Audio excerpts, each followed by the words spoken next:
Well, good morning, and welcome to the Underwood Baptist Church morning devotional for February 2nd, 2023. So the first month of 2023 is in the books. If you were to grade your paper, how would you say you did for the Lord in January? It's kind of what I wanted to maybe hint on something that I have recently reviewed in the last day or so, and even this morning, being consecrated.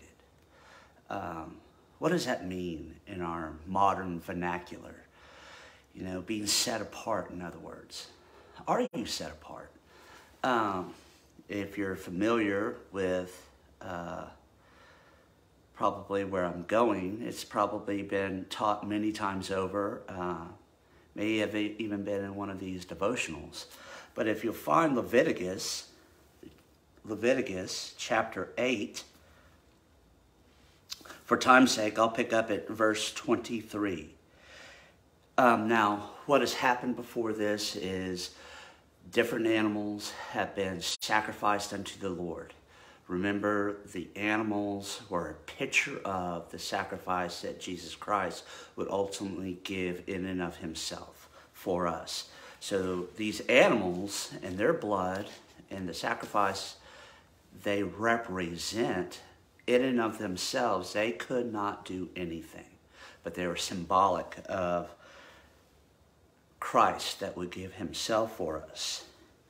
So in verse 23, and he slew it, and Moses took, now this was the ram of consecration.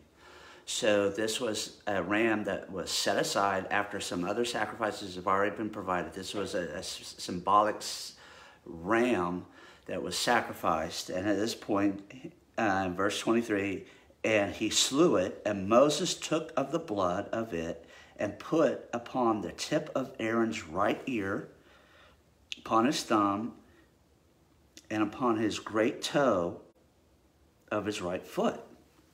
Interesting that they used right. A lot of times in Bible vernacular and Bible speech, Bible reading in the scriptures, the right hand is generally a symbol of authority, a symbol of power, a symbol of ability. Jesus Christ is seated upon the right hand of the Father. And so, with that being said, he puts the blood on his ear, on his thumb, and on his big toe.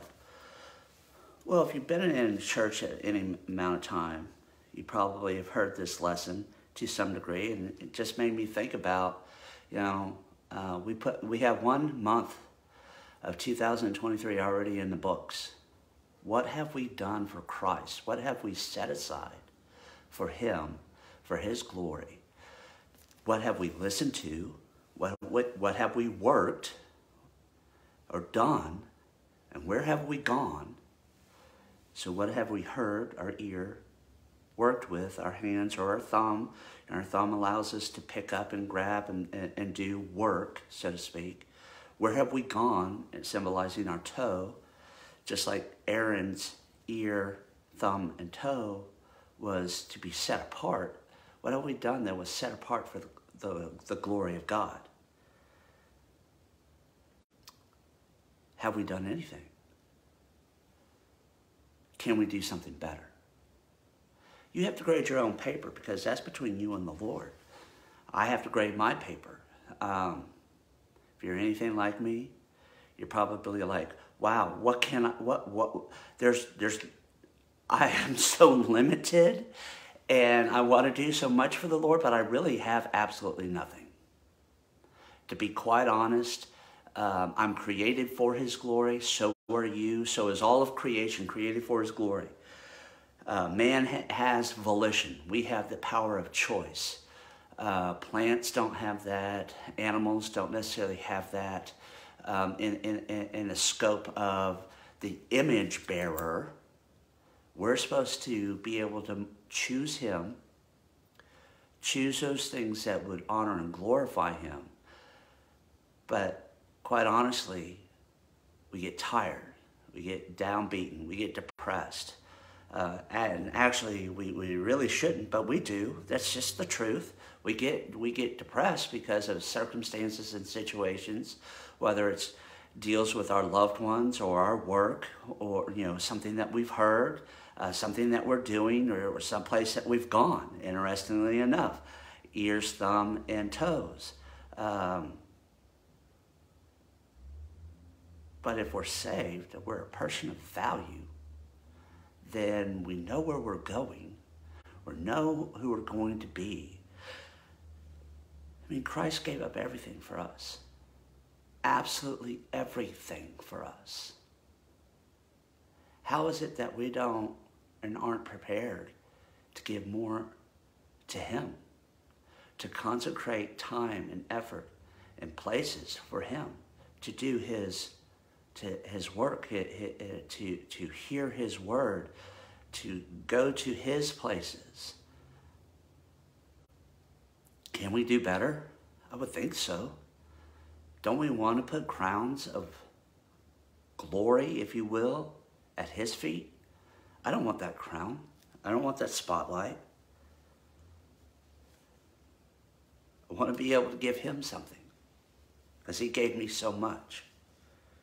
He spared nothing and poured out all of his blood as the perfect sacrifice, a worthy sacrifice, an acceptable sacrifice, because anything that I could give wouldn't be enough. See, he set apart himself for me. He set apart himself for us. For anybody who is a person of value that accepted Jesus Christ as their personal Savior, and to all that would believe, he set aside himself, bankrupt heaven, left heaven, went to a wicked cross, innocent, for the guilty, for me. I am guilty. So, with that being said, we should be mindful to consecrate what we hear, what we do, and where we go, that we can bring more glory to him, and as a person of value, to be a better testimony, so that when people see us listening, see us working, and see where we go, they can say, there goes a Christian. There goes someone who loves God. There goes a faithful servant. And in the end, when God does call us home, don't we want to hear, well done, good and faithful servant? I know I do.